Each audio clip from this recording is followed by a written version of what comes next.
uh, Almost did his as job. least as he could, and never contributed anything as far as writing or submitting notes to Howard because I assume it's because Also, he didn't know how to use Lotus Notes, so he couldn't communicate through the terminals to anybody.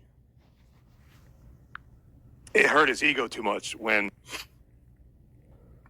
sometimes you'd write 5 or 6 ideas in one night, or someone who was a writer, someone who actually gave a shit about the show, someone who loved the show and wanted to make their mark, you'd put in 5 or 6 ideas a day, and Howard would respond to them. If he responded to them, he said, send this to guys, let Fred and Jackie punch it up if that's what was needed. If you like the idea, bring it up in the meeting, blah, blah, blah.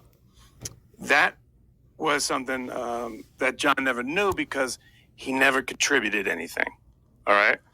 Now, I'm not saying that when he was working the phones, he had an area right up front on the top where he could write in if he had a joke, a one-liner or something like that. And to his credit, there were times that Howard would read what John wrote.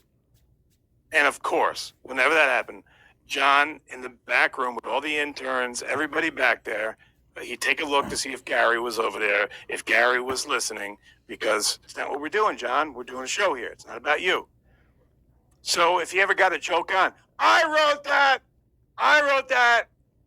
to the interns. Nobody gave a fuck. It was a fucking one-liner.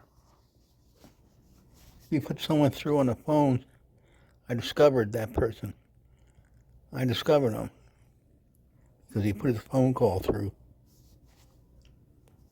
And then there were other times where Howard would say, why is John writing me one-liners when I'm on the air? It's distracting. John, answer the phone. Tell me the person's name, where they're from, what they want to talk about, and what line they're on. That's all I need from you. The story ends like this. I'm not going through the whole thing again, but he gets an idea and he sends it to the right channel, which happened to be me. And if I thought it was something that Howard would like, I would forward it to Howard. And only the best stuff got through because it was a reflection on me. I wanted to do a good job. So after 2 days, he writes it, say Monday night. Tuesday, during the show, hours later, 6 hours later, hey, Case, did you read my song parody? I said, no, John.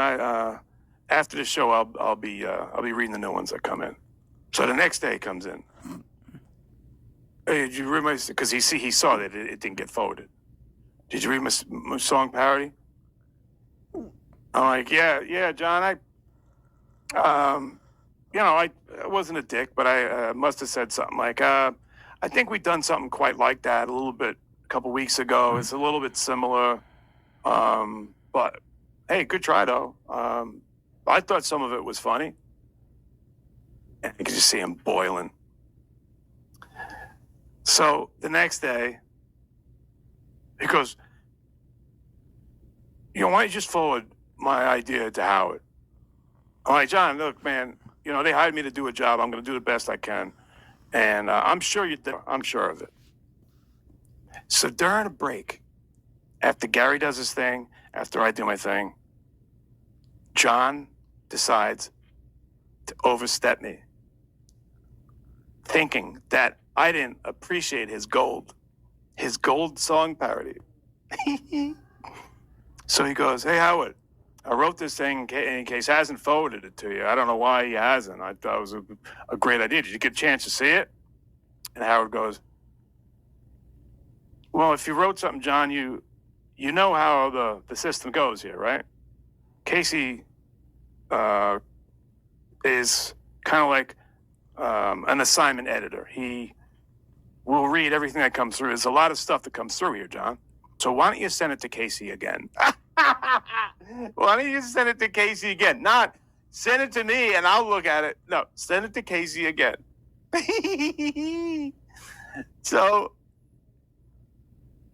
I think he knew, but yet, John, he's ego is just too big to take a loss and to realize that this is set up this way for a reason. So I, after I had that conversation, the next break at the end, I print it out and I walk in there, and I go, hey Howard, I thought, I've made mistakes before. Maybe you see some merit in this. I'm not trying to give anyone special attention, but I know I'm going to hear it. And Gary starts laughing. And Gary's like, yeah, I saw that too, because Gary would see everything I saw. And Gary's like, yeah, let Howard read that. Why don't you just give it to him? So Howard reads it, crumples it up, and he throws it in the garbage. He goes, is he bothering you with this? Don't let him do that to you. He bullies everyone around here. Because Casey, you're doing a good job. You're hired, not him, for a reason. And that made me feel awesome. So John never apologized for going over my head. He was embarrassed. So that song parody never got on the air, never saw the light of day. It's sort of waste paper basket. Howard put it there. Yeah, that stopped his crazy writing. Typical John bullshit. I'm a writer. I'm a essential person on the show. Yeah. Yeah, he'll tell you it's bullshit, but I ain't lying to you. I got no reason to. That's the truth. Ruth.